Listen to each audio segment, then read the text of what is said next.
Any summer holidays kannu call GT Holidays ku pannu. GT Holidays.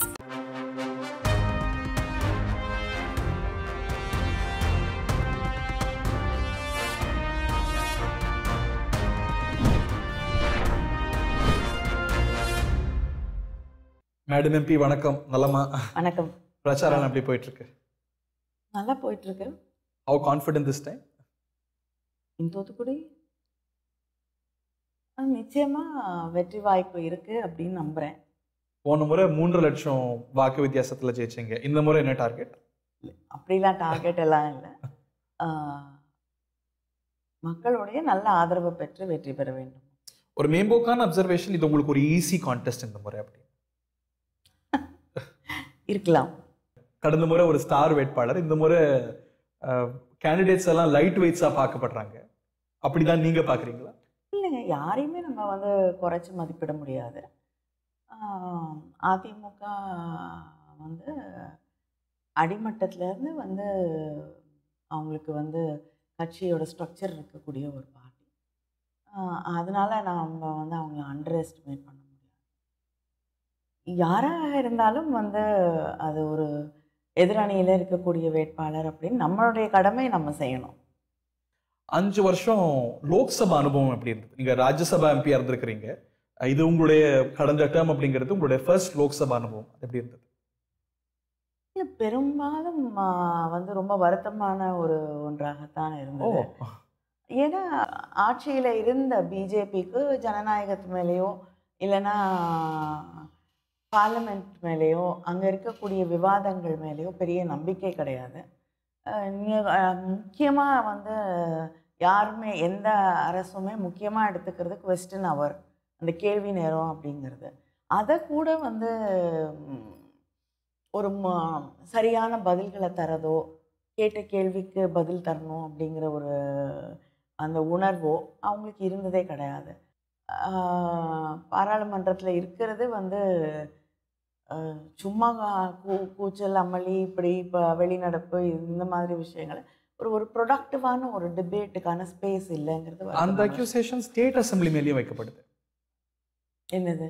இந்த ப்ரொடக்டிவா இருக்கா எதிர்கட்சிகளுக்கான space?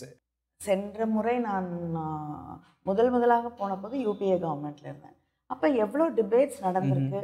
இதே BJP எதிர்கட்சியில் இருந்த பொழுது அவங்க கேட்ட கேள்வி, அங்கே அருண் ஜேட்லியோ அருண் ஷோரி போன்றவர்கள்லாம் பேசும்பொழுது யாருமே குறுக்கிட மாட்டாங்க. Quality of debates in yes, the quality of debates was better and the space for debates, அந்த டிபேட்டுக்கான அந்த மரியாதை, அவங்க சொல்லக்கூடிய கருத்துக்களுக்கான மரியாதை, அது ஏற்றுக்கொள்கிறார்களா இல்லையான்றதை தாண்டி எதிர்கருத்துக்களுக்கு தரப்பட்ட மரியாதை அப்படிங்கிறது இப்போ ரொம்ப குறைஞ்சி போச்சு.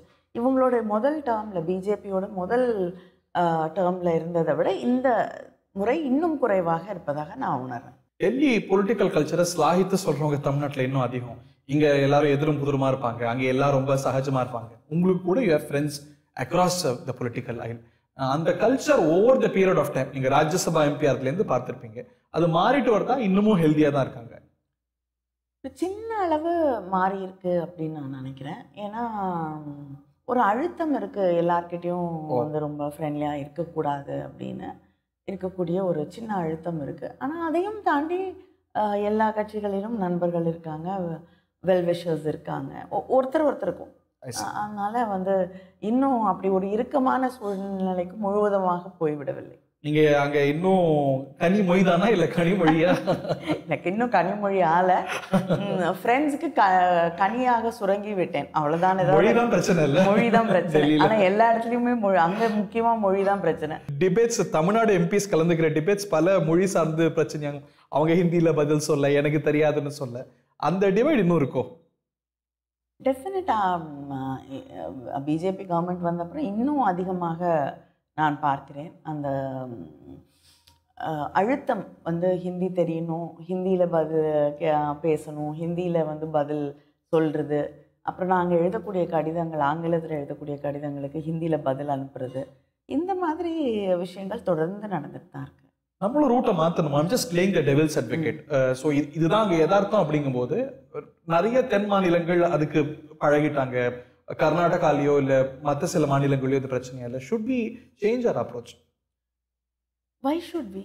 ஐ டோன்ட் அண்டர்ஸ்டாண்ட். ஏன்னா வந்து அவங்க யார் ஒரு மொழியை கொண்டு வந்து நம்ம மேலே திணிக்கிறதுக்கு? யாருக்குமே இன்னொருத்தர் மேலே ஒரு மொழியை திணிக்கக்கூடிய உரிமை கிடையாது. யாருக்கு வேணாலும் எந்த மொழி வேணாலும் கற்றுக்கலாம். ஆனால் இதை நீ கற்றுக்கிட்டாதான் நீ இந்தியன் அப்படின்னு சொல்லக்கூடிய அந்த உரிமை யாருக்கும் கிடையாது. நான் எனக்கு எந்த மொழி வேணுமோ அந்த மொழியில் நான் பேசுவேன். இன்றைக்கி வந்து official languages Hindi and English. So ரெண்டும் இருக்குது. So I can choose what I want to. Ministers எல்லாம் ஹிந்தியில் தான் பெரும்பாலும் பதில் சொல்கிறாங்க. இல்லை சில நான் ஆங்கிலத்தில் கேள்வி கேட்கும்பொழுது ஆங்கிலம் தெரிந்த ஒரு அமைச்சர் பதில் சொல்லும்பொழுது நான் எப்பயுமே குறுக்கிட்டு நான் ஆங்கிலத்தில் கேள்வி. உதாரணத்துக்கு பியூஷ் கோயல் நீங்கள் சொன்னீங்க உங்களுக்கு இங்கிலீஷ் தெரியும், ஏன் ஹிந்தியில் சொல்கிறீங்க அப்படின்னு. ஆனால் இப்போ வந்து இந்த புது பார்லிமெண்ட்டில் எல்லா மொழிகளையும் டிரான்ஸ்லேஷன் வருது. அது ஒரு நல்ல விஷயம்னு நினைக்கிறேன். சுவையான செரிஷபிள் மொமெண்ட்ஸ் அந்த கடந்த 5 வருஷங்கள் மோஸ்ட் ரீசன்ட் அது வந்து அஃப்கோர்ஸ் 2 பேர் வந்து பாராளுமன்றத்துக்குள்ள குதித்த போது அது ரொம்ப இருந்தேன். ஆனால் அப்பொழுதுதான் ராகுல் காந்தி அவர்களும் பார்லிமெண்ட்குள்ளே வந்தார். ஸோ பேசிகிட்டு இருந்தோம். திடீர்னு அந்த பக்கம் சத்தம் கேட்டுச்சு. நான் முதல்ல வந்து யாரோ தவறி விழுந்துட்டாங்க அப்படின்னு நினச்சேன். அப்புறம் அவங்க எழுந்து ஒவ்வொரு டெஸ்காக தாண்டி ஓடி வரும்பொழுது என்ன அது ஐ நோட்டிஸ்ட் ஒரு ஷூ கையில் இருந்தது. அதுக்கப்புறம் அந்த புகையெல்லாம் வர ஆரம்பிச்சது. அஃப்கோர்ஸ் நம்மளுடைய இன்ஸ்டிங்க்ட் அது என்னன்னு ஓடி போய் பார்க்குறதா தான் இருக்கே தவிர பதற்றப்படலையா நீங்க? பதற்றம் அதுக்கப்புறம் அந்த நேரத்தில் வந்து என்ன நடக்குது அங்கே அடிக்கிறாங்க. So you wanted to go and say அடிக்காதீங்கன்ட்டு அந்த மாதிரி இருந்ததே தவிர இப்போ ஒரு பெரிய பதட்டம் இல்லை. எல்லாருமே நிறைய பேர் திருப்பி உள்ளே ஓடி வந்தாங்க என்ன ஆகுதுன்னு பார்க்கறதுக்கு. Best friends in the parliament? Best friends in the parliament? Supriya அது ஆப்வியஸ். அதை தாண்டி இல்லை, அதை தாண்டி நிறைய ஃப்ரெண்ட்ஸ் இருக்காங்க. But she is your closest. தொகுதியில் பெரிய சவால்லாம் இந்த 5 வருஷத்துல வெள்ளத்தை சொல்லலாமா, அதை தாண்டிய சவால்கள் இருந்தது? முதல்ல கோவிட் மிகப்பெரிய ஒரு சவாலாக இருந்துச்சு. ஆக்சிஜன் கிடைக்கிறது, அப்புறம் ஆக்சிஜன் கொண்டு வந்த அப்புறம் அந்த ஆக்சிஜன் கனெக்ட் பண்ணுற டியூப்ஸ் கொண்டு வர்றது, அது மெடிசின்ஸ், இது எல்லாமே ஒரு பெரிய, அதுவும் அந்த பிளாக் ஃபங்கஸ் வர ஆரம்பிச்சப்போ அதுக்கான மருந்துகள், இது எல்லாமே ஒரு பெரிய சவாலாக இருந்தது. ஆனால் எல்லாத்தையும் தாண்டி மழை வெள்ளம் அப்படிங்கிறது ஒரு மிகப்பெரிய சவாலாக தான் இருந்துச்சு. அதில் நீங்கள் பைக்லலாம் போனீங்க? இல்லை, அங்கே ஏரலுக்கு கனெக்டிவிட்டியே கிடையாது. ஸோ போட்டில் தான் போக முடிஞ்சது. அங்கே போயிட்டு அங்கே வேறு வண்டி இல்லை. கட்சிக்காரர் அவர்? என்னங்க கட்சிக்காரர் அவர்? இல்லை, இங்கே போனப்போ ஒரு ஸ்ட்ரேஞ்சர் தான், தூத்துக்குடியில் போனது. அங்கே ஐ திங்க் அவங்க ஹி வாஸ் அ போலீஸ் இது கூட வந்திருந்தாரு. ஸோ அவர் ஓட்ட தெரியும்ன்ட்டு அவர் வந்தார். தேர்தல் களத்துக்கு வந்தால் எப்படி இருக்குன்னு நினைக்கிறீங்க? ஒரு பலமுனை போட்டியா, இருமுனை போட்டியா, மும்முனை போட்டியா? இல்லை, நான் இதை வந்து எப்பயும் வழக்கமாக தமிழ்நாட்டில் அது இருமுனை போட்டியாக தான் எப்பயுமே இருந்திருக்கு. திமுக வெர்சஸ் அதிமுக. இந்த முறையும் நான் அப்படி தான் பார்க்குறேன். பாஜக பெரிய வளர்ச்சியை பெற்று வருது அப்படிங்கிற ஒரு இம்ப்ரெஷன் எனக்கு தெரியல. அப்படி ஒன்றும் வந்து இரண்டையும், இந்த 2 கட்சிகளையும் தாண்டி. நீங்கள் தூத்துக்குடி வச்சு சொல்கிறீங்களோ? தமிழ்நாடு முழுக்க பேன் தமிழ்நாடு டபுள் டிஜிட்ல வருவாங்கலாம் சொல்றாங்களே, நிறைய கணிப்புகள் எப்படி கருது? எந்த தொகுதியில? நிறைய தொகுதிகளில் ஓவரால் தமிழ்நாடுன்னு பார்த்தா ஒரு டபுள் டிஜிட்ல அதுக்கெல்லாம் வாய்ப்பு இல்லைன்னு எனக்கு தெரிஞ்சு நிச்சயமா வாய்ப்பு இல்லை. Double digit definitely no. அரசியல் களத்துல திமுகவுடைய பிரதான எதிரி யார்? Who could challenge you? AIADMK. BJP sizable செக்மெண்ட்ஸ்ல உங்களை சேலஞ்ச் பண்ண முடியும்? இல்லைங்க, அவங்க ஐடியாலஜிக்கலாக இன்னொரு துருவத்தில் நிற்கிறாங்க. அந்த சேலஞ்ச் தானே தவிர பொலிட்டிக்கலாக தமிழ்நாட்டில் நான் வந்து ஒரு திமுகவும் அவங்கள வந்து ஒரு பொலிட்டிக்கல் சேலஞ்சாக, தேர்தல் களத்தில் ஒரு சேலஞ்சாக பார்க்கல. குறைச்சி மதிப்பிடுறீங்களோ? மேபி இன்னைக்கு உங்களை முதல் இடத்துலேருந்து அவங்க அப்ரூவ் பண்ண முடியாமல் இருக்கலாம், பட் வளர்ந்து வர்றாங்க அப்படின்னு நீங்கள் நினைக்கலையா? ஒரு காலகட்டத்தில் வந்து நோட்டாக்கு கீழே வாங்கியிருந்தாங்க, இப்போ நோட்டாக்கு மேலே வாங்குறதுக்கான வாய்ப்புகள் இருக்கு. அவ்வளவுதான். எனக்கு ஒன்றும் அப்படி ஒரு சேஞ்ச் இருக்குன்னு எனக்கு தெரியல. நான் பார்த்த வரைக்கும் ஒரு சில தொகுதிகளில் மேபி 2ஆம் இடத்துல வரலாம். ஆனால் நிச்சயமாக வந்து வெற்றி பெறக்கூடிய அளவுக்கு வாய்ப்புகளோ இல்லைன்னா வந்து நீங்கள் சொல்ல போகக்கூடிய அளவுக்கு டபுள் டிஜிட் எல்லாம் வந்து நிச்சயமாக இல்லை. அண்ட் பெர்சன்டேஜில் கேட்குறேன். சி எந்த கட்சியாக இருந்தாலும் ஒரு டைம் வந்து அதுக்கு வந்து ஏதோ ஒரு பர்சன்டேஜ் இன்க்ரீஸ் ஆகலாம், இல்லைன்னா கம்மியாகலாம். ஒருவேளை 1 or 2% இன்க்ரீஸ் இருக்கலாமே தவிர நான் டெஃபினட்டாக வந்து ஒரு பெரிய வளர்ச்சி அப்படின்னு நான் சொல்லக்கூடிய அளவுக்கு இல்லை. 2019 மோடி எதிர்ப்பு அலை தமிழ்நாட்டில் வீசியதை பார்த்தோம். பட் அது சப்சைடா இருக்கு, அந்த நிலைமை இன்னைக்கு இல்லைன்னு சொல்ல முடியுமா? நான் பிரச்சாரத்துக்கு போகக்கூடிய இடத்துல எல்லாமே வந்து அவரை பற்றி பேசும்பொழுது, பிரதமரை பற்றி பேசும்பொழுதோ பிஜேபியை பற்றி பேசும்பொழுதோ ஒரு மிகப்பெரிய எதிர்ப்பு அலை இருக்கிறதா இன்னும் நான் நிச்சயமாக நீங்கள் பார்த்தீங்கன்னா அவரை பற்றி பேசும்பொழுது அந்த மக்கள்கிட்ட இருந்து வர பதில், ரியாக்ஷன் எல்லாமே ரொம்ப ஸ்ட்ராங்காக இருக்கிறதா தான் நான் பார்க்குறேன். இன்றைக்கும் வந்து பிஜேபி வந்து தமிழகத்துக்கு எதிரான ஒரு கட்சி, தமிழ் மக்களுக்கு எதையுமே செய்யலை அப்படிங்கிறது மக்கள் மனதில் தெளிவாக இருக்குது. உங்கள் கான்ஸ்டிடுவன்சிக்கே அவங்க நிறைய செஞ்சுருக்குறாங்கன்னு பார்க்குறோம். என்ன இந்த ராக்கெட் ஏவுதளமாக இருக்கட்டும், இந்த மாதிரியான விஷயங்கள். ராக்கெட் ஏவுதளம் வந்து என் கான்ஸ்டிடியூவன்சிக்குன்னு செய்யலை. ரொம்ப நாளாக வந்து யூபிஏ கவர்மெண்ட்லேருந்து நாங்கள் கேட்டுட்ருக்க ஒரு விஷயந்தான். நான் பல முறை இதை தலைவர் கலைஞர் அவர்களும் கடிதம் எழுதியிருக்காங்க. நானும் பல முறை இதை பார்லிமெண்ட்டில் ரேஸ் பண்ணியிருக்கேன், அமைச்சர்களை போய் பார்த்துருக்கேன். இந்த இடத்தை தாண்டி நீங்கள் வேற எங்கேயும் வைக்க முடியாது. ஒன்று இப்போ அமையதில்லை. So they deserve that credit, at least that much. You have to every country உலகத்தில் வந்து ஒரே ஒரு ராக்கெட் அதுவும் இந்தியா போல் இவ்வளோ பெரிய நாட்டில் ஒரே ஒரு ராக்கெட் ஏவுதளம் வச்சிருக்கிறது மிக தவறான ஒன்று. ஏன்னா ஏதாவது ஒன்று ஆச்சுன்னா யூ நீட் அனதர் ஸ்பேஸ். இது வந்து லைட் வெஹிக்கிள்ஸ் லான்ச் பண்ணுறது தான். ரெண்டு இடத்துல தான் வந்து நீங்கள் சக்ஸஸ்ஃபுல்லாக இதை பண்ண முடியும்.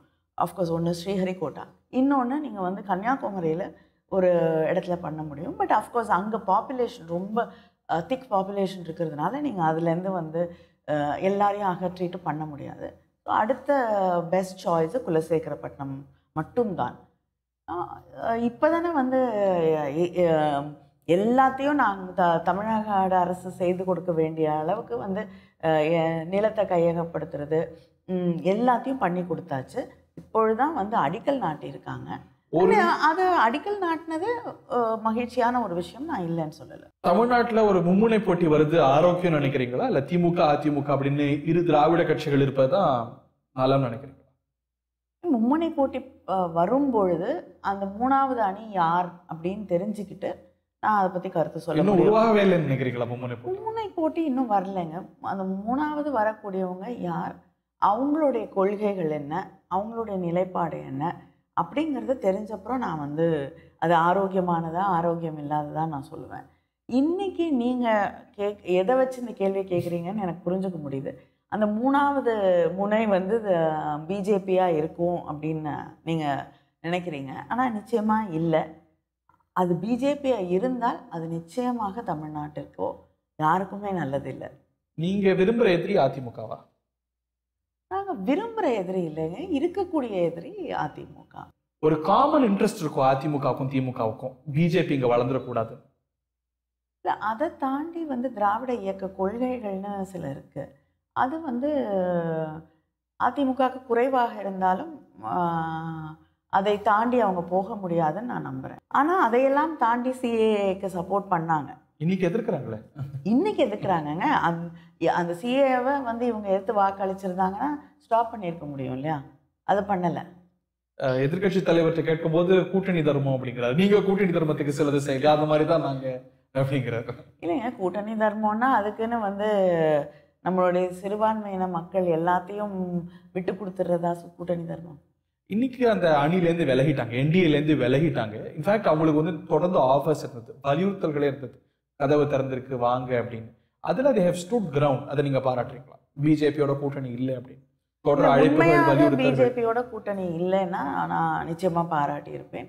ஏன்னா இன்னைக்கு வரைக்கும் திரு எடப்பாடி பழனிசாமி அவர்கள் பிஜேபியை பற்றியோ பிரதமர் நரேந்திர மோடி அவர்களை பற்றியோ எந்த விமர்சனமும் செய்வதில்லை. பார்லிமெண்ட்டே முடைக்கணும், காவேரி நீங்களா செஞ்சீங்க, நாங்க எவ்வளவு எதிர்த்து நிக்கிறோம் தெரியுமாங்கிறாங்க. இல்லைங்க, இப்போ தேர்தல் பிரச்சாரத்தில் பரப்புரையில் என்ன செஞ்சுருக்காங்க, என்ன விமர்சனம் வைத்திருக்கிறார்? So they are soft on BJP. Definitely அப்படி பேசினா கூட அடுத்த லெவலில் இருக்க ஒரு சில லீடர்ஸ் தான் பேசுகிறாங்களே தவிர இதுவரைக்கும் வந்து அந்த கட்சியுடைய தலைவர் அப்படிங்கக்கூடியவர் இது வரைக்கும் எந்த விமர்சனமும் முன்வைக்கவில்லை. மறைமுக கூட்டணி அப்படிங்கிறீங்க, எதிர்கட்சி தலைவர்னு சொல்றாரு, நேரடியாகவே கூட்டணி வச்சிருக்கலாம், எதுக்கு நாங்க மறைமுகமா கூட்டணி வைக்கணும்? என்ன இருந்தாலும் வந்து திராவிட இயக்கத்தின் வந்து சுயமரியாதை இயக்கத்துலேருந்து வந்தது இல்லையா? நான் கேட்குறேன், நீங்கள் சிறுபான்மையின மக்களுக்கு எதிராக ஒரு துரோகம் செய்யக்கூடிய அளவில் நீங்கள் சிஏஏ வந்து ஆதரித்து வாக்களிக்கிறீங்க. அதுக்கப்புறம் வந்து அவங்க வந்து உங்களை ஏற்றுக்கொள்வாங்க, நம்புவாங்க, நம்பணும் அப்படின்னு எதிர்பார்க்கறது வந்து நியாயம் இல்லை. சிறுபான்மையினருக்கு எதிரானது சிஏஏ அப்படிங்கிறது சரியா? இதனால ஒரு இந்திய முஸ்லிமும் தன்னுடைய குடியுரிமையை இழக்க போறதில்லை, சட்டத்துல அது கிளியரா இருக்கு. ஸோ அது வந்து சிறுபான்மையினருக்கு எதிர் அப்படிங்கிற விமர்சனமே முழுவதுமா சரி இல்லை. நான் ஒன்று கேட்குறேன், எதுக்காக வந்து நீங்கள் 2-3 நாடுகளை குறிப்பிட்டு அங்கேருந்து வரக்கூடிய இந்துஸ்களுக்கு மட்டுமே ஒரு ரெஃப்யூஜினா மனிதர்களாக பார்க்க வேண்டும், இந்துக்களுக்கு மட்டும் வந்து நாங்கள் வந்து குடியுரிமை வழங்குவோம் அப்படின்னு சொல்கிறது டெஃபினட்டாக டிஸ்கிரிமினேஷன் தானே? அது வெளியிலேருந்து வர்றவங்களுக்கு. இந்திய பிரச்சனை ஒரு இந்தியன் முஸ்லீமும் இதனால எந்த பாதிப்பும் அடைய போகிறது இல்லையா? இல்லைங்க, நீங்கள் யாரை வேணாலும் வந்துட்டு நீங்கள் வந்து எதை வேணாலும் சொல்லி you can revoke their citizenship, என்ன வேணாலும் செய்ய முடியும். தொடர்ந்து வந்து சரி, இன்னொரு பில்லு கேட்குறேன், ட்ரிபிள் தலாக் பில். ஒரு ஹஸ்பண்ட் ஒய்ஃபை ரொம்ப ஈஸியாக, அதாவது குரானில் ஏற்றுக்க முடியாதுன்னு சொல்லக்கூடிய ஒரு வழிவகையில் 3 முறை ஒரே நேரத்தில் தலாக்குன்னு சொல்லிட்டு போனால் அதை வந்து குற்றம் அப்படின்னு ஒரு சட்டம் கொண்டு வராங்க. அதே போல் ஒரு ஹிந்துவோ கிறிஸ்டியனோ தன்னுடைய குடும்பத்தை நிராதரவாக விட்டுட்டு இதில் தலாக் சொல்லக்கூடிய வழிமுறை எதுவும் கிடையாது, அவங்க பாட்டு போயிடுறாங்கன்னு வச்சுக்கோங்க. அப்போ அந்த கணவனுக்கோ ஹிந்து கிறிஸ்டியன் கணவனுக்கு என்ன தண்டனை கொடுக்குறீங்க? இஸ்லாமியன் அப்படின்னு சொல்லும்போது மட்டும் 1 வருடம் சிறை தண்டனை. ஆனால் அதே டெஃபினட்டா. ஸோ இதுவும் அதே தானே. நீங்கள் ஒரு குடும்பத்தை விட்டுட்டு போயிட்டா you are not Hindu marriages are codified, ஆனா இங்க criminalization ஒரு படி கூடுதலா இருக்கு. டெஃபினட்டா அது ஸோ தனியாக அவங்களுக்குன்னு ஒன்று கொண்டு வரும்பொழுது, ஒவ்வொன்றையும் நீங்கள் வந்து தனியாக அவர்களுக்கு அப்படின்னு ஒன்று கொண்டு வரும்பொழுது தான் ஏன்னு ஒரு கேள்வி வருது. அடுத்து யூனிஃபார்ம் சிவில் கோடு வருதாமே, எப்படி வாக்குறுதியில் இருக்கும், இன்னும் வரல, பார்க்கலாம். நம்ம இல்லை, ஆட்சி மாற்றம் அதுக்குள்ளே வந்துடும் நம்புகிறேன். நம்புறீங்களா? நிச்சயம். சொல்றீங்களா, நம்புறீங்களா? இல்லை, நம்புறேங்க. அதுக்கான தோற்றம் அகில இந்திய அளவில் இருக்கா? இன்னைக்கு தமிழ்நாட்டில் நீங்க ஒரு போல் பொசிஷன்ல இருக்கிறதா பரவலா பார்க்கப்படுது ஃபார் வேரியஸ் ரீசன்ஸ். அதே போல தேசிய அளவில் பிஜேபி ஒரு கம்ஃபர்டபுள் போல் பொசிஷன்ல இருக்குங்கிறது தான் பெரும்பாலான. இல்லைங்க, நானும் ஒத்துக்கிறேன். ஒரு காலகட்ட வரை எல்லோருமே அதை தான் நம்பணும், அது மாதிரி பிஜேபி ரொம்ப கம்ஃபர்டபுளான ஒரு ஸ்பேஸில் இருக்காங்க. பட் ஆஃப் லேட் அப்படி இல்லைன்னு நான் நிச்சயமாக. எது வச்சு நான் சொல்கிறேன், ஃபார்மர்ஸ் ப்ரொட்டஸ்ட் எடுத்துக்கோங்க, அதை ஹேண்டில் பண்ணுற விதம் எடுத்துக்கோங்க. இட் இஸ் இங்கே டெல்லிக்கு வெளியில் உட்காந்துருக்க ஃபார்மர்ஸ் மட்டும் இல்லை, இதை எல்லா விவசாயிகளுமே வந்து உணர்கிறார்கள். அண்ட் விவசாயங்கிறது வந்து ஒரு சின்ன தொழில் இல்லை, நாடு முழுவதும் பரவி இருக்கக்கூடிய ஒன்று தான் விவசாயம். அதே போல் வந்து நீங்கள் தொடர்ந்து வந்து மத அரசியலை மட்டும் வைத்துக்கொண்டு வந்து மக்களை வந்து நீங்கள் திசை திருப்ப முடியாது. பல முறை செஞ்சுருக்கீங்க, 2 முறை செஞ்சுருக்கீங்க, நான் இல்லைன்னு சொல்லலை. இப்பொழுது மக்கள் வந்து வேலையில்லா திண்டாட்டம், விலைவாசி, அடிப்படை உரிமைகள் இதெல்லாம் வந்து பறிக்கப்படும் பொழுது அவங்க வந்து நிச்சயமாக கேள்வி கேட்க ஆரம்பிப்பாங்க. அதுக்கு அறிகுறி இருக்கணும்ல. இப்போ நீங்கள் மாநில தேர்தல்கள் பார்க்குறோம், பெரிய வெற்றி அடைகிறாங்க. விவசாய போராட்டம் கூட டெல்லி, யூபி, ஒரு பார்ட் ஆஃப் யூபி, பஞ்சாப்னு சுருங்கிட்டே தவிர நாடு தழுவிய போராட்டமா மாறலையே. நான் இப்ப எம்எஸ்பிக்காக போராடிட்டு அது கூட டெல்லியோட சுருங்கிடுச்சு மேடம். டெல்லி சில நார்தர்ன் ஸ்டேட்ஸ். I agree. போராட்டம் வந்து மிகப்பெரிய அளவுல போராட்டமாக மாறவில்லை. ஆனா அந்த உணர்வு, அந்த கோபம், அது வந்து எல்லா இடங்கள்லயும் இருக்கு அப்படிங்கறத நம்ம மறக்க முடியாது. அதுக்கு கொஞ்சம் முன்னாடி தானே பெரும்பாலான மாநிலங்கள்ல ஜெயிக்கிறாங்க. அது கொஞ்சமாவது அதுக்கான அறிகுறி நம்ம பார்க்கணும். There was a promise that நாங்க எம்எஸ்பி கொடுப்போம் அப்படின்னுட்டு இல்லையா? ஆனா அதுக்கப்புறம் விவசாயிகள் போராட தொடங்கிய பிறகும் நீங்க அவங்க உள்ள வரக்கூடாதுன்றதுல இருக்கக்கூடிய உங்களோட கருத்துக்கள், உங்களோட எண்ணம், அவங்களோட பேசி அதை சரி செய்வதில் வந்து இல்லவே இல்லை. அதை தாண்டி வந்து தொடர்ந்து வந்து அவங்க சொல்லிட்டு இருந்த ஒரு விஷயம், நாங்கள் ஊழலுக்கு எதிரானவர்கள். இந்த சட்டப்படி ஒரு ஊழலை எப்படி செய்வதுங்கிறது தான் வந்து தேர்தல் பத்திரங்கள். எல்லாம் வெள்ளையா இருக்கு பாருங்க. முன்னாடி கருப்பானதெல்லாம் வெள்ளையா இருக்கு. அதுக்கு நாங்க கிரெடிட் எடுத்துக்கணுங்கிறாரு. ஆமா, உங்ககிட்ட சொல்லிட்டு இருந்தாரு. நிச்சயமா அதுல எந்த வெள்ளையும் இல்லை. ஒரு கேஸ் போடப்படுது. அந்த கேஸ் படும்போது ஒரு நிறுவனம் வந்து உங்களுக்கு பணம் கொடுக்குது. அதுக்கப்புறம் அந்த கேஸ் காணாமல் போயிடுது. அதே போல் இன்னொரு நிறுவனம் வந்து ரிசர்வ் பேங்க் கூட அவங்களுக்கு வந்து ஒரு பிரச்சனை இருக்குது. கோர்ட்டில் கேஸ் இருக்குது. உங்களுக்கு வந்து எலெக்ஷன் பாண்ட்ஸ் வாங்குகிறாங்க பிஜேபியில். வாங்கினப்புறம் கோட்டக் மஹேந்திரா பேங்க்கு அவங்க அதுக்கப்புறம் வந்து ரிசர்வ் பேங்க்கும் அவங்களும் பேச்சுவார்த்தையில் டேபிளுக்கு வராங்க. வந்த பிறகு அதுக்கு ஒரு செட்டில்மெண்ட் வருது. அதாவது கோட்டக் மஹேந்திரா கேட்கும் செட்டில்மெண்ட். அதுக்கு பிறகு திருப்பியும் வந்து பிஜேபிக்கு ஒரு எலெக்ஷன் பாண்டு கொடுக்குறாங்க. கோஇன்சிடென்சஸ் மேபி. ஆனா நிறைய கோஇன்சிடென்சஸ். எஸ், அதுதான் பிரச்சனையா இருக்கு. அதுல இன்னொரு கோஇன்சிடென்ஸா திமுகவும் அதுல ஒரு பெரிய பெனிஃபிஷியரா இருக்கு. இந்த எலக்ட்ரல் பாண்ட்ஸ்ல எந்த நிறுவனம் மிக அதிகமா கான்ட்ரிபியூட் பண்ணிருக்கோ அந்த நிறுவனம் தான் திமுகவுக்கு ரொம்ப அதிகமா கான்ட்ரிபியூட் பண்ணிருக்கு. ஸோ நீங்க கேட்கலாமா அப்படின்னு? இல்லைங்க, நாங்க வந்து யார் கழுத்துலையும் கத்தி வச்சு வாங்கலை. திமுகவுடைய அனுதாபிகளாக இருக்கக்கூடியவர்கள், திமுக வெற்றி பெற வேண்டும் என்று நினைக்கக்கூடியவர்கள், அவங்களோட கான்ட்ரிபியூஷன்ஸ் தான் டிஎம்கேக்கு வந்திருக்கு.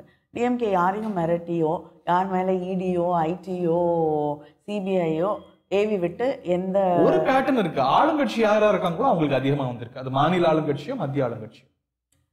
ஆனா நான் வந்திருக்கு, நான் இல்லைன்னு சொல்லலை. நான் என்ன கேட்குறேன்னா, ஒரு நிறுவனம் இப்போ பாரதி ஏர்டெல் அவங்க வந்து ஆக்ஷனுக்கே போகக்கூடாதுன்னு ஒரு இதை கொண்டு வராங்க பிஜேபி கவர்மெண்ட். அது வந்து மிகப்பெரிய அளவில் பலனடைவது பாரதி. ஆனால் அவங்க தான் வந்து உங்ககிட்ட அவ்வளோ பாண்ட்ஸ் வாங்கியிருக்காங்க. அதை தாண்டி புதிதாக ஆரம்பிக்கப்பட்ட நிறுவனம் உங்களுக்கு மொத்தமே வந்து லாபம் வந்து 10 கோடி இருக்கிறப்ப நீங்கள் எப்படி வந்து 200 கோடிக்கு வந்து பாண்ட்ஸ் வாங்க முடியும்? எந்த நிறுவனமுமே தனக்கு வரக்கூடிய லாபத்திலேருந்து வாங்குவாங்க. இல்லாத பணத்தில் நீங்கள் வந்து பிஜேபியோட எலக்ட்ரல் பாண்ட்ஸை வாங்கியிருக்கீங்கன்னா ஒரு குவிட் ப்ரோக்கோ வந்துடுது, ஒரு குரோனிசம் வந்துடுது. டெஃபினட்டாக குவிட் ப்ரோக்கோ, த்ரெட், அதை தாண்டி வந்து ஒரு டீல் பேசக்கூடிய ஒரு தன்மை. அதாவது எனக்கு இதை செஞ்சு தான், நீங்கள் இதை செஞ்சு தாங்க அப்படின்னு. இதை எல்லாமே வந்து மறைமுகமாக நடந்திருக்கலாம். ஆனால் இன்னைக்கு அது சட்டப்பூர்வமாக நடக்கிறது. அதை தாண்டி எஸ்பிஐ சுப்ரீம் கோர்ட் கேட்குது வந்து நீங்கள் வந்து இந்த டீட்டெயில்ஸை எங்களுக்கு கொடுங்கன்னு. இந்த எலெக்ஷன் பாண்ட்ஸ் பற்றி யார் யார் பணம் கொடுத்துருக்காங்க என்னென்னு டீட்டெயில்ஸ் கொடுங்கன்னா அவங்க 1 மாதம் டைம் கேட்குறாங்க. 1 மாதம் டைம் கேட்டுட்டு சுப்ரீம் கோர்ட் ஏற்றுக்கொள்ளாமல் நீங்கள் உடனடியாக கொடுக்கணும்னு 10 நாளில் கொடுக்குறாங்க. அப்போ அவங்க 1 மாதம் டைம் கேட்ட காரணம் என்ன? ஒரு விஷயத்தை உங்களால் 10 நாளில் பண்ண முடியும்னா ரெக்கார்ட்ஸ்லாம் வச்சிருக்கோம், மேட்ச் பண்ணுறது கஷ்டம் சொன்னாங்க. பட் அப்புறம் எப்படி பண்ண முடிஞ்சது? நிறைய குட்டு வச்சது உச்சநீதிமன்றம். நிச்சயமா. அண்ட் ஒன்று இந்த காலகட்டத்தில் வந்து ஒரு நேஷ்னலைஸ்ட் பேங்க் வந்து நான் எல்லாத்தையும் வந்து ஃபைலில் அடுக்கி வச்சிருக்கேன்னு சொல்கிறது இட்ஸ் அ ஜோக். இல்லை, எவ்ரிதிங் இஸ் கம்ப்யூட்டரைஸ்ட். இதுக்கு முன்னாடி இது ரெக்கார்டுக்கு அப்பாற்பட்டு இருந்தது. இன்னைக்கு ரெக்கார்டில் இருக்குது. அதனால தான் அது வெளில வருது. 1 மாதம் ஏன் தயங்கினாங்கிற கேள்வியெல்லாம் ஓகே. But record ஆயிருக்குல்ல. முன்னாடி இது வந்து ஒரு ஹஷ்டு டிரான்சாக்ஷனாக நடந்துட்டு இருந்தது கட்சிகளுக்கும். கரெக்டு. அந்த ஹஷ்டு டிரான்சாக்ஷனில் யார் கொடுக்குறா, எப்படி கொடுக்குறாங்க, எந்த விஷயமும் வெளியில் வரல.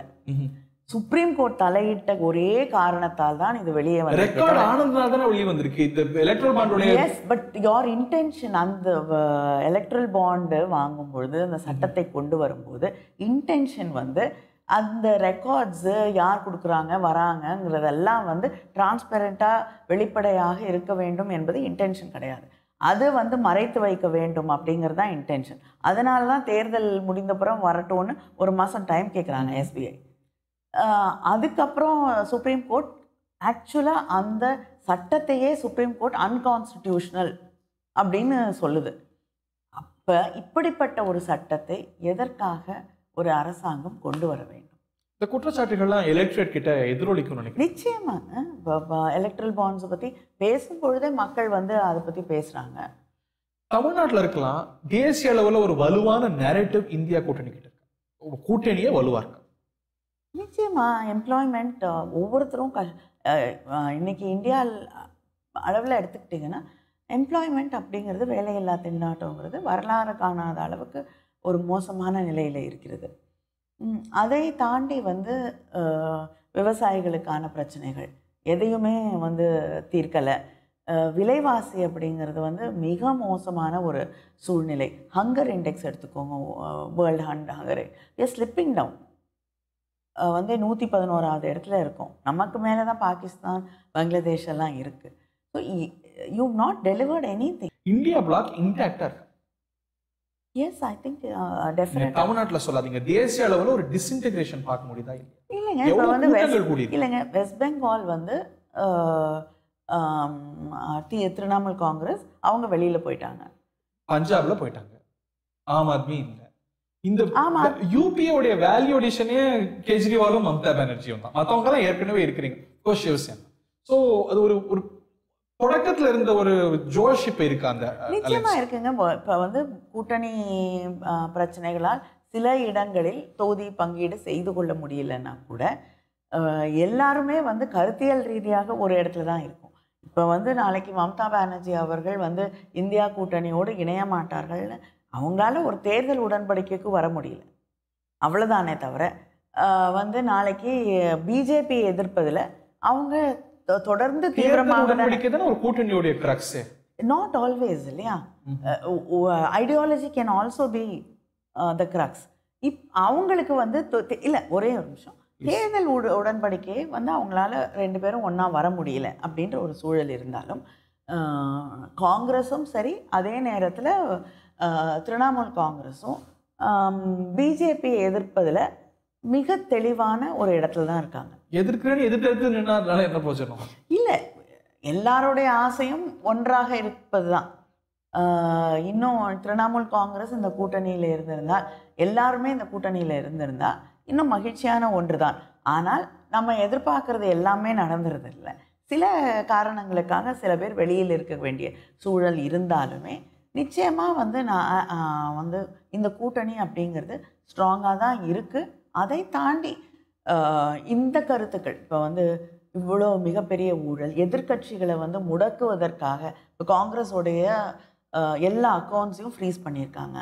அப்படிப்பட்ட செயல்கள், எதிர்கட்சி தலைவர்களை சிறையில் அடைப்பது, அங்கே இருக்கக்கூடிய எம்பிஸ் எல்லாரையுமே சிறையில் அடைக்கிறது, அதே எம்பிஸ் வந்து போய் பிஜேபியில் இணையும் பொழுது அவங்க மேலே இருக்கக்கூடிய கேசஸ் எல்லாமே ட்ராப் ஆகுது. மகாராஷ்டிராவில் கூட பார்த்தீங்க, அஜித் பவார் மேலே, பிரஃபுல் பட்டேல் அவர்கள் மேலே இருந்த கேசஸ் எல்லாமே இன்னைக்கு இல்லை. நாங்கள் வந்து பிரதமர் உங்ககிட்ட தான் பேசினார், சொன்னார் இந்த மாதிரி நாங்கள் வந்து ஊழலுக்கு எதிராக நாங்கள் வந்து செயல்படுறோம் அப்படின்னு, இன்னும் அதிகமாக பண்ணுவோம். நான் கேட்குறது, உங்களோட இணைந்தால் இத்தனை நாள் ஊழல்வாதிகளாக இருந்தவர்கள் எப்படி ஒரே நாளில் வந்து வந்து ஊழல் அற்றவர்களாக மாற முடிகிறது அப்படின்னு மக்களுக்கும் அந்த கேள்விகள் இருக்குது. அவங்க மேலே கேசஸ் நடக்குங்கிறாங்க, ஆனால் நம்பிக்கையை தர மாதிரி இல்லை. இல்லைங்க, அந்த சிபிஐ கேஸ் ஒரு 7 வருஷமாக அந்த கேஸ் இல்லைன்ட்டாங்கல்ல, எந்த ஆதாரமும் இல்லைன்னு சொல்லும்போது நீங்கள் வந்து எப்படி வந்து கேசஸ் நடக்கும் அப்படின்னு கேள்வி கேட்ட பிறகு நடக்குங்கிறீங்களே தவிர நத்திங் ஹேப்பன்ஸ். ஒவ்வொரு முறையும் அவங்க போய் பிஜேபியில் சேரும் பொழுது கேசஸ் அதோட கைவிடப்படுது. இன்னைக்கு கிட்டத்தட்ட 23 பேருக்கு மேலே அப்படி கேசஸ் கைவிடப்பட்டிருக்கு. 2G ரீஓப்பன் பண்ணியிருக்காங்களே, ஐ யூ கன்சர்ன்? வந்து அக்விட் பண்ண ஒரு வழக்கு. தேர்தல் நேரத்தில் நிறைய ப்ரெஷர்ஸ் இருந்தது. அதை வந்து அக்செப்ட் பண்ணி திருப்பி ரீஓப்பன்னு சொல்ல மாட்டேன், அப்பீலுக்கு ஏற்றுட்ருக்காங்க. I have confidence. ஏன்னா வந்து எல்லாருமே வந்து இதுக்கு வந்து ஒரு அக்விட் ஆகிறதுக்கு வாய்ப்பே இல்லை என்று நினைத்த பொழுது நீதி வென்றது. அந்த ஒரு சூழலில் நிச்சயமாக ஹைகோர்ட்லேயும் வெற்றி பெறுவோம் அப்படின்னு நம்புகிறேன். இந்த ஏஜென்சிஸ் அமைப்புகள் மேல நிறைய கன்சர்ன்ஸ் இருக்கிற சூழல் இது வருது அப்படிங்கிறதுனால does it not concern you? இதோடைய போக்கு, I mean, what am I going to do if it gets if I'm going to get concerned? ஒன்றும் கிடையாது. கோர்ட்டில் வழக்கு நடக்கும், அங்கே இருக்கக்கூடிய வழக்கறிஞர்கள் தான் வந்து கேஸை ஹேண்டில் பண்ண போகிறாங்க. அது வரைக்கும் நான் என் வேலையை பார்த்துட்டு இருக்கேன். இந்த ஏஜென்சிஸோட ஹீட் திமுக மேலேயும் நம்ம நிறைய பார்க்குறோம். நிச்சயம் எந்த அளவுக்கு உங்கள் பார்ட்டி எஃபெக்ட் பண்ணியிருக்கு? எல்லாருமே வந்து கேசஸ் வரும்னு பார்த்து தான் அதை வந்து எத்தனையோ விஷயங்களை தாண்டி வந்திருக்கு திமுக, இதையும் தாண்டி நிற்கும். இங்க சேர சொல்லியான வலியுறுத்தல்கள்லாம் சம்பந்தப்பட்டவங்களுக்கு இருக்கா? என்னங்க, இப்போ நீங்க ஒரு பேட்டர்ன் சொன்னீங்க, யார் யார் மேலாம் வழக்குகள் வருதோ அவங்கெல்லாம் பிஜேபியில சேர சொல்லி ப்ரெஷர் பண்ணப்படுறாங்க, சேர்றாங்க, பிறகு அவங்க மேல வருது அப்படின்னு. அந்த பேட்டர்ன் அந்த மாதிரியான இருக்கலாம். ஏன்னா வந்து எனக்கு தெரிந்து யாரும் வந்து என்கிட்ட வந்து எங்ககிட்ட சொன்னாங்கன்னு சொல்லலை. பட் நிச்சயமாக யார் மேலேயாவது இருக்கலாம். பட் யாரும் அதுக்கு வந்து அடிபணிச்சதா தெரியல. தமிழ்நாட்டில் எவ்வளோ சீட் எதிர்பார்க்குறீங்க? லாஸ்ட் டைம் ஒரு ஸ்வீப் இருந்தது, இங்கே ஒரு ஸ்டேட்டில் ஒரு ரூலிங் பார்ட்டியாகவும் இருக்கிறீங்க. ஸோ ஒரு ஆன்டி இன்கம்பன்சி அப்படிங்கிறது இந்தியன் பாலிடிக்ஸில் தவிர்க்க முடியாத ஒரு விஷயம். இந்த கிவன் சிச்சுவேஷன் எவ்வளோ எதிர்பார்க்குறீங்க? ஆன்டி இன்கம்பன்சி அப்படிங்கிறத தாண்டி வந்து இப்போ மகளிருக்கு அந்த விடியல் பயணம், பேருந்தில் கட்டணம் இல்லாத பயணம், அதே போல் கலைஞர் மகளிர் உரிமை தொகை 1000 ரூபாய் மாதம் மாதம் கொடுக்குறது, இந்த காலை உணவு திட்டம், மக்களை தேடி மருத்துவம், இதெல்லாமே ஒரு பெரிய இம்பேக்ட் இருக்குது. அதனால ஒரு பாசிட்டிவ் இமேஜ் இருக்குது. உங்களுக்கு வர ஓட்டு பாசிட்டிவ் ஓட்டுன்னு நினைக்கிறீங்களா? இல்லை சப்போஸ் நீங்க போல் பொசிஷன்ல இருக்கிறதா பார்க்கப்படுது, அது ஒரு பாசிட்டிவ் ஓட்டுனாலையா இல்லை எதிர் வாக்குகள் சிதறுவதுனால? இல்லை, ஐ திங்க் நிச்சயமாக வந்து அரசு மேலே, முதலமைச்சர் மேலே இருக்கக்கூடிய நம்பிக்கை, அதை தாண்டி பிஜேபி மேலே இருக்கக்கூடிய அவநம்பிக்கை. 2019 ரிப்பீட் ஆகும் நினைக்கிறீங்களா? நான் 21 இது ரிப்பீட் ஆகலை. ஸோ 24ல அந்த மார்ஜின், அந்த அளவுக்கான இப்போ இருக்கக்கூடிய சூழலில் வந்து 40க்கு 40 பாண்டிச்சேரி உட்பட எதிர்பார்க்கிறோம். முதலமைச்சர் வந்து பல மேடைகளில் வந்து அந்த கான்ஃபிடென்ஸ், நம்பிக்கையோடு பேசுகிறார். நிச்சயமாக வந்து நான் பார்த்த வரைக்கும் எல்லா தொகுதிகள்லையும் வந்து ஒரு வெற்றி வாய்ப்பு இருப்பதாகத்தான் நான் நினைக்கிறேன். எதிர்த்தரப்புலேருந்து ஆம்பிளிஃபை பண்ணப்படுற ஒரு குற்றச்சாட்டு, தொடர்ந்து சொல்லப்படுற குற்றச்சாட்டு, போதை கலாச்சாரம். அதில் டைரெக்டாக திராவிட முன்னேற்ற கழகத்தை அசோசியேட் பண்ணுறாங்க. அந்த கேம்பெயினுக்கு ஒரு ரெசனன்ஸ் இருக்கிறதா பார்க்கல? போதை மருந்துகள் அப்படிங்கிறது இட் கம்ஸ் அண்டர் ஒன்றிய அரசாங்கத்துக்கு கீழே, NCB கீழே வருது. நார்கோட்டிக்ஸ் பியூரோ கீழே நேரடியாக அவங்க கட்டுப்பாட்டில் இருக்கக்கூடிய ஒரு ஏஜென்சிக்கு கீழே வருது. ஒரு ஃபெயிலியர்னால் இட் இஸ் தேர் ஃபெயிலியர். இப்போ குஜராத்தில் வந்து கிட்டத்தட்ட 10,000 கிலோ ட்ரக்ஸ் பிடிச்சாங்க. அதுக்கப்புறம் என்ன ஆச்சு? அதை பற்றி எந்த தெளிவுமே யாருக்கும் கிடையாது. என்ன ஆச்சுன்னு எந்த செய்தியுமே கிடையாது. அதே போல் வந்து நிறைய இடங்களில் போதை கலாச்சாரம் இருக்குது, அதிகமாகி கொண்டு இருக்குன்னு ஒரு பயம் இருக்குது. ஆனால் இதுக்கு வந்து பொறுப்பேற்க வேண்டியது அவங்க ஜூரிஸ்டிக்ஷன். நிச்சயமாக அவங்க பிஜேபி ஆட்சி தான் வந்து இதுக்கு பொறுப்பேற்க வேண்டும். யார் தவறு செய்தாலும் அவர்கள் தண்டிக்கப்பட வேண்டிய ஃபங்க்ஷனரிஸாக இருந்தவங்க கைது பண்ணுங்க. எல்லா கட்சியிலுமே ஒரு சிலர் தவறானவர்கள் கட்சியில் இருக்கக்கூடிய வாய்ப்பு இருக்கும். எல்லாரையும் நம்ம வந்து அவங்களோட எல்லா டீட்டெயில்ஸையும் செக் பண்ணி கட்சியில் சேர்த்துக்கிறதுக்கான வாய்ப்பு இருக்காது. அப்படி இருக்கக்கூடிய ஒரு சூழல்ல அவங்க யார், அவங்க பின்புலம் இல்லை என்று எல்லாரையும் செக் பண்ண முடியாது. ஒரு சாதாரண ஒரு பதவியில் இருக்கக்கூடியவர்கள் சில நேரத்தில் தவறானவர்களாக இருக்கலாம். அப்படி இருக்கும் பொழுது அவங்கள கட்சியிலேருந்து நீக்கியாச்சு. தவறு என்று தெரிந்த பிறகு கட்சியிலேருந்து நீக்கப்பட்டிருக்கிறார்கள். கைது செய்து நீங்கள் நடவடிக்கை எடுங்க, நாங்கள் யாருமே தடுக்க போகிறதில்லை. 2016 நீங்க வச்ச ப்ராமிஸை இன்னி வரைக்கும் நீங்க வீடியோஸ் எல்லாம் பார்த்துருப்பீங்க. நீங்க முழு மதுவிலக்கு கொண்டு வருவேன்னு சொன்னீங்க, அது சாத்தியப்படலையே. இங்க செயலியே அப்படிங்கிற விமர்சனம் வருது, அது எப்படி இருக்கும்? 2016 வச்சோம். ஒருவேளை மக்கள் அதை ஏற்றுக்கொள்ளவில்லையோ என்னவோ தெரியல. அந்த மேனிஃபெஸ்டோவா? அதுக்கப்புறம் அந்த கருத்தை மறுபடியும் முன்வைக்கக்கூடிய வாய்ப்பு கிடைக்கவில்லை. அது இம்ப்ராக்டிக்கல்னு பார்க்க முடியுமா? ஏன்னா பீகார் மாதிரியான மாநிலத்தில் இருக்கு, அங்க கூட ஒரு முழு சக்சஸ் இல்லை. Is that the reason? இல்லை, ஒன்று அப்ரப்டா ஸ்டாப் பண்ணுறது அப்படிங்கிறது நிறைய காம்ப்ளிகேஷன்ஸை உருவாக்கக்கூடிய ஒன்றாக இருக்குது. அதுக்கான இன்ஃப்ராஸ்ட்ரக்சரை நம்ம பில்ட் பண்ணணும். ரீஹாபிலிட்டேஷன் சென்டர்ஸு, இந்த பழக்கத்துலேருந்து வெளியில் கொண்டு வரதுக்கான மெடிக்கல் ஃபெசிலிட்டிஸ், ஹெல்ப், இதையெல்லாம் நம்ம உருவாக்கிட்டு தான் அடுத்த கட்டத்திற்கு போக முடியும்.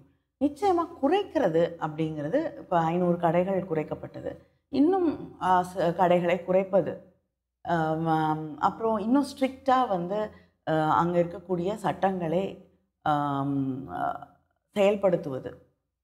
இளைஞர்கள் ஒரு வயதுக்கு கீழே இருக்கக்கூடியவங்க வாங்கக்கூடாது அப்படிங்கிற சேஞ்சஸ் எல்லாம் கொண்டு வந்துட்டு அதுக்கப்புறம் மக்கள் இதை முற்றிலுமாக அகற்ற வேண்டும் என்றால் நிச்சயமாக செய்வதற்கான வாய்ப்பு இருக்குது. ஆனால் இட் இஸ் அ ப்ராசஸ். கூட்டணியை பற்றி பேசும்போது there is a new addition. திரு கமல்ஹாசனோட அரசியல் பயணம் இன்று திராவிட முன்னேற்ற கழகத்தில் இருக்குது. Does he belong here? Only because he believes he belongs here, he is here. இல்லையா? டிவி எல்லாம் போட்டு உடைச்சாரே அப்படின்னு விமர்சனம் அவர் மேலே இல்லை, அதுக்கு அவர் பதில் சொல்லியிருக்காரு. ரைட். ஸோ அவர் ஒரு நேச்சுரல் அலையை தான் பார்க்குறீங்க. பெரியார் மேலே நம்பிக்கை இருக்கக்கூடிய யார் வேணாலும் எங்களுடைய அலையாக இருக்கலாம். பெரியார் பேரையும் சொல்லி இன்னொருத்தர் வர்றார், நியூ என்ட்ரன்ட் டு பாலிடிக்ஸ், திரு விஜய். ஒரு அரசியல் தலைவர், அவருக்கு உங்களுடைய அட்வைஸ் என்ன? ஆழத்தை பார்த்தவரா? இல்லை இல்லைங்க, அட்வைஸ் எல்லாம் ஒன்றும் கொடுக்கறதுக்கு இல்லை. பிகாஸ் ஒரு இத்தனை ஆண்டுகள் ஒரு துறையில் மிக வெற்றிகரமாக பயணம் செய்திருக்கக்கூடிய ஒருவர், அவருக்கு நான் அட்வைஸ் கொடுக்குற அளவுக்கு ஒன்றும் இல்லை. யார் வேணாலும் அரசியலுக்கு வரலாம், மக்களுக்கு நல்லது செய்தால் எல்லாருக்கும் சந்தோஷம். Madam, to you think Thiru Vijay is cut out for politics? இல்லை, எனக்கு பர்சனலாக அவரை ரொம்ப தெரியாது. நான் பார்த்தா பேசுகிறதோடு சரி. So is he cut out for politics or not, I wouldn't know. உங்களுக்கு பர்சனலாக நாட்டம் இருக்கிற ஒரு விஷயத்தை பற்றி கேட்குறேன். கர்நாடிக் மியூசிக், அதில் உங்களுக்கு ஒரு ஆழமான ஒரு நாட்டமும் ஞானமும் கூட இருக்கு அப்படின்னு. ஞானம் இருக்கான்னு தெரியல, நாட்டம் இருக்கு கொஞ்சபட்சம். திரு டி.எம். கிருஷ்ணாவை மையப்படுத்திய ஒரு சர்ச்சை நீங்க முதல் வாய்ஸ் ஆஃப் பொலிட்டிக்கல் வேர்ல்ட்ல இருந்து கொடுத்தீங்க. கர்நாடக இசை ரசிகரும் கூட நீங்க ஒரு பேட்டியில நம்ம கொடுத்த போது கூட உங்களுக்கு ஒரு ரெக்ரெட் உண்டா அப்படின்னு கேட்டா, எனக்கு கர்நாடக இசை கத்துக்கலையேங்கிற ஒரு வருத்தம் இருக்கு அப்படின்னு. இந்த ரீசன்ட் கான்ட்ரவர்சி எப்படி பாக்குறீங்க? ஐ ரியலி, எனக்கு இது ஏன் கான்ட்ரவர்சி ஆச்சுன்னே எனக்கு புரியல.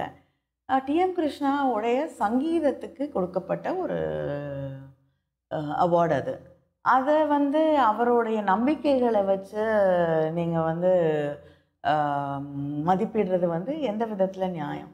கிருஷ்ணா, அவர் மேலே விமர்சனம் வைக்கக்கூடிய எத்தனை பேர் கிருஷ்ணாவுடைய லெவலுக்கான திறமையும் ஞானமும் இருக்கக்கூடியவர்கள் எனக்கு தெரியாது. அண்ட் அதை விட மிக மோசமான கான்ட்ரவர்சிஸில் மாட்டி இருக்கக்கூடியவர்கள்லாம் கிருஷ்ணாவை விமர்சனம் பண்ணுறது, மியூசிக் அகாடமியை விமர்சனம் பண்ணுறதுங்கிறப்ப ரொம்ப வருத்தமாக இருக்குது. அதை தாண்டி everybody has A right to believe. And Krishna இந்த சொசைட்டிக்கு பல விஷயங்களுக்கு குரல் கொடுத்து இருக்கிறார். மக்களை பற்றி ஒரு அக்கறை உள்ள ஒரு மனிதன்.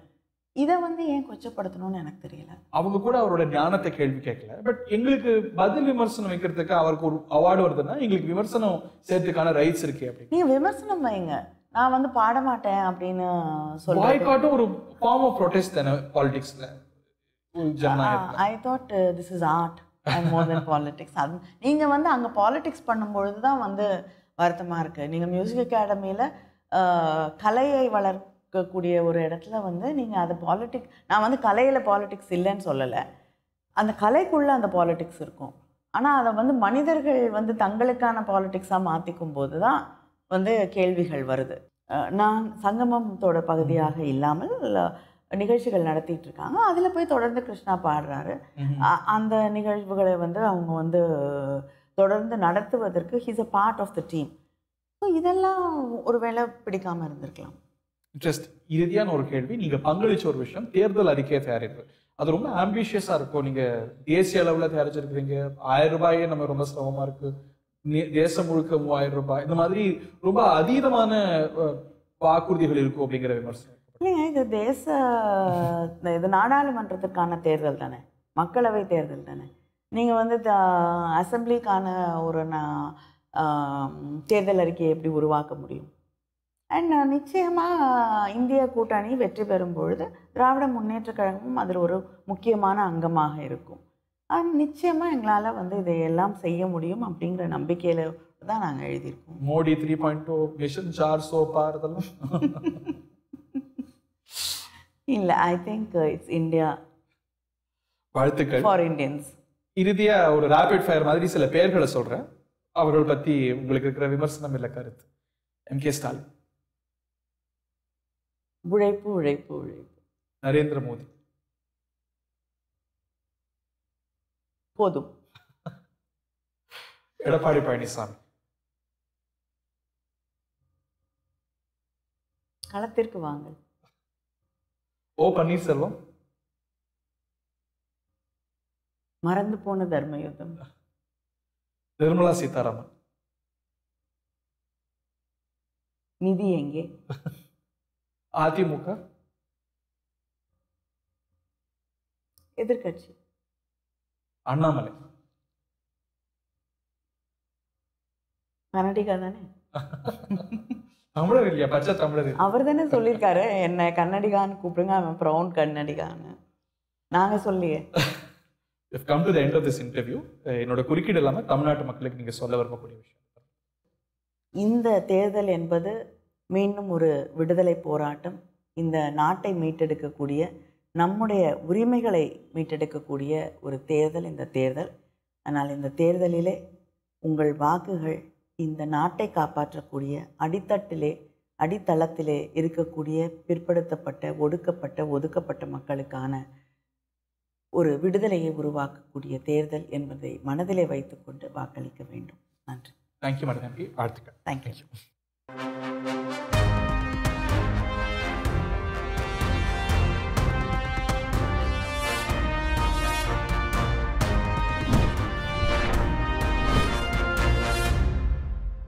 இனி சம்மர் ஹாலிடேஸ் கண்ணு கால் ஜிடி ஹாலிடேஸ்க்கு பண்ணு.